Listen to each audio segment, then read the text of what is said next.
Timnas Palestina lolos ke putaran ketiga kualifikasi Piala Dunia 2026 zona Asia. Hampir bersamaan dengan itu, serangan udara tentara Zionis Israel menghantam kamp pengungsian Nusairat di wilayah Gaza Tengah. Wali kota Nusairat, Iyad Al-Maghari, menjadi korban. Miris, tapi kelolosan Palestina ke putaran ketiga tetap layak dirayakan. Apalagi ini untuk pertama kalinya Palestina lolos ke putaran ketiga kualifikasi Piala Dunia zona Asia. Di putaran ketiga nanti selain Palestina, Indonesia dan Kirgistan juga pendatang baru. Namun karena Starting Eleven sudah sering membahas Indonesia, untuk kali ini kita mengenal lebih dekat dua tim lainnya. Palestina lolos di tengah agresi Israel, sedangkan Kirgistan lolos di tengah keterbatasan dana. Bagaimana keduanya melakukan itu? Sebelum itu jangan lupa subscribe dan nyalakan loncengnya agar tidak ketinggalan video terbaru dari Starting Eleven. Mari memulainya dari Timnas Palestina. Sekali lagi, di kualifikasi Piala Dunia 2026 zona Asia, ini adalah untuk kali pertama Palestina lolos ke putaran ketiga. Sebelumnya tim berjuluk Lions of Canaan itu selalu terhenti di putaran kedua. Bahkan di beberapa edisi termasuk Piala Dunia 2002 dan 2010, Palestina hanya sampai di putaran pertama. Soal prestasi, Palestina belum banyak.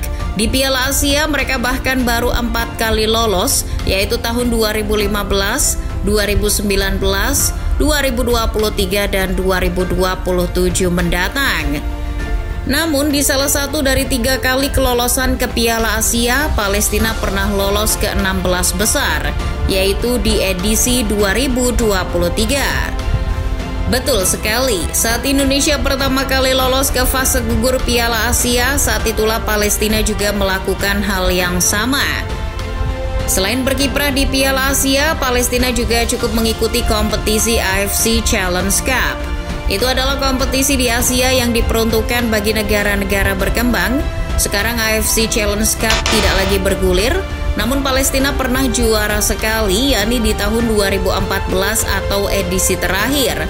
Selebihnya Palestina bermain di kompetisi-kompetisi yang melibatkan negara-negara Arab seperti Arab Games dan FIFA Arab Cup. Jika Indonesia bermain di ASEAN Championship atau AFF, Palestina bermain di WAFF Championship. Lions of Canaan belum pernah juara WAFF setidaknya sampai edisi 2019. Federasi Sepak Bola Palestina atau PFA sendiri berdiri pada tahun 1928. Tidak hanya orang Arab, kaum Yahudi juga turut membantu pendirian PFA. Nah, PFA lalu diakui FIFA pada 1929. Namun karena gesekan, konflik, dan keserakahan, tentu kita tahu siapa yang serakah, maka PFA yang mewakili Palestina baru mendapat pengakuan dari FIFA pada tahun 1998, atau 3 tahun setelah PFA diakui oleh AFC di tahun 1995. Bagi rakyat Palestina, pengakuan atas AFC dan FIFA begitu penting. Olahraga menjadi bagian dari perlawanan. Ketua PFA Jibril Rajub dikutip dari laman Al Jazeera mengatakan bahwa ia percaya olahraga dapat menjadi alat untuk mengungkapkan penderitaan rakyat Palestina. Selain itu, lanjut Rajub, Timnas Palestina bisa menjadi lokomotif yang membawa tekad, motivasi, dan komitmen masyarakat Palestina untuk mencapai tujuan dan cita-cita mereka. Timnas Palestina pun makin berprestasi saat di sana mayat bergelimpangan, darah menggenang, dan sedu-sedan tangis terdengar. Lihat saja di tabel peringkat FIFA, sejak 2020 Palestina tidak pernah terlempar dari ranking 100 besar. Kelolosan mereka ke fase gugur di Piala Asia lalu dan putaran ketiga kualifikasi Piala Dunia 2026 zona Asia kian memantik harapan masyarakat Palestina di tengah penderitaan yang mereka alami. Sampai di sini barangkali ada yang penasaran, sementara Palestina dihujani rudal IDF, kalau menggelar laga kandang, mereka akan bermain di mana? Biasanya Palestina memilih bermain di Yordania maupun Qatar. Soal pemain, timnas Palestina diperkuat oleh pemain yang bermain di klub-klub Palestina. Selain itu, mereka juga dipenuhi pemain yang abroad di Swiss, Belgia, Chile, Thailand, dan Indonesia. Tentu kamu mengenal Mohamed Rashid dan Jonathan Cantilana, bukan? Nah, dua pemain yang pernah atau sedang bermain di Indonesia itu masuk skuad Lions of Canaan. Palestina sendiri memiliki dua liga domestik. Pertama, West Bank League atau Liga Tepi Barat.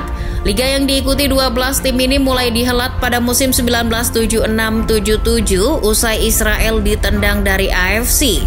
Kedua, Gaza Strip Premier League. Mengutip Pandit Football, liga ini mulai bergulir pada musim 1984-85. Namun ia tak banyak dipilih daripada Liga Tepi Barat. Bergulirnya liga di Palestina juga tak mudah. Agresi Israel terkadang mengakibatkan penundaan laga. Jika di Indonesia masih malas memperhatikan pembinaan usia dini, PFA semangat melakukan itu. Namun masalahnya bocah yang mau dibina acap kali sudah sampai ke surga. Syahdan, kita masuk ke Kyrgyzstan. Selama ini Kyrgyzstan tak pernah qualified ke Piala Dunia. Perjalanan mereka paling jauh adalah di putaran kedua kualifikasi Piala Dunia zona Asia. Nah, di edisi 2026 Kyrgyzstan lolos ke putaran ketiga setelah menahan imbang Oman di laga pamungkas grup D. Mereka mengoleksi 11 poin yang tidak bisa dikejar oleh Malaysia. Sementara di Piala Asia, Kyrgyzstan baru 3 kali lolos, yaitu di tahun 2019, 2023, dan 2027 mendatang. Kyrgyzstan pernah ke 16 besar Piala Asia, yakni di edisi 2019. Kyrgyzstan memang jarang berkompetisi di KAFA Nation Cup, kompetisi sepak bola negara-negara Asia Tengah. Kyrgyzstan juga baru sekali ambil bagian, yakni 2023. Namun berhasil finish di peringkat keempat.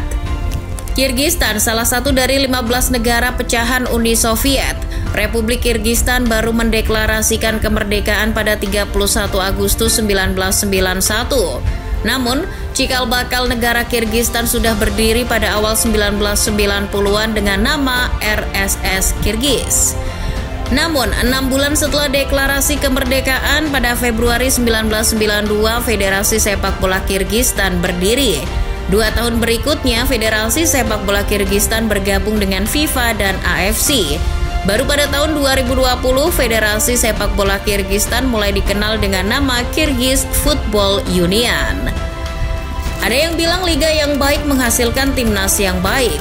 Padahal ada juga negaranya yang liganya amburadul tapi timnasnya baik. Karena kadang-kadang liga domestik tak berguna menaikkan citra politik. Namun Kyrgyz Premier League atau Liga Kyrgyzstan tidak demikian. Liga Kyrgyzstan terurus, hanya saja perkembangannya terhambat.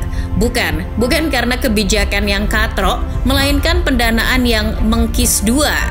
KFU hanya mendapatkan dana dari FIFA sekitar $250.000 per tahun.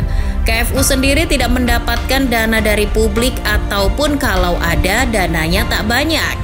Tidak mengejutkan karena Kyrgyzstan sendiri negara ke-6 termiskin di Asia.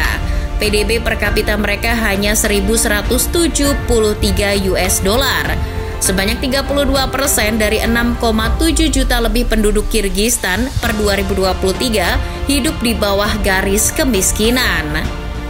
Dengan dana cekak dan keterbatasan bakat, KFU mencari bantuan ke luar negeri. Belakangan ini mereka sering merekrut pelatih dari Rusia, terutama sejak 2012. Sergei Dvoryankov, Alexander Krestinin, Stefan Tarkovic, hingga yang sekarang Maxim Lisitsin. Selain itu, timnas Kyrgyzstan mengandalkan pemain keturunan. Lihat saja di skuad mereka ada Jol Kojo, pria yang lahir di Asera, Ghana. Selain Kojo, Kaimerk juga bukan pemain yang lahir di Kyrgyzstan, tapi Dan, sebuah distrik di hutan Palatinate, Jerman. Akhirul kalam, pencapaian timnas Palestina dan Kyrgyzstan di kualifikasi Piala Dunia 2026 membuktikan bahwa keterbatasan bukanlah penghalang untuk meraih prestasi.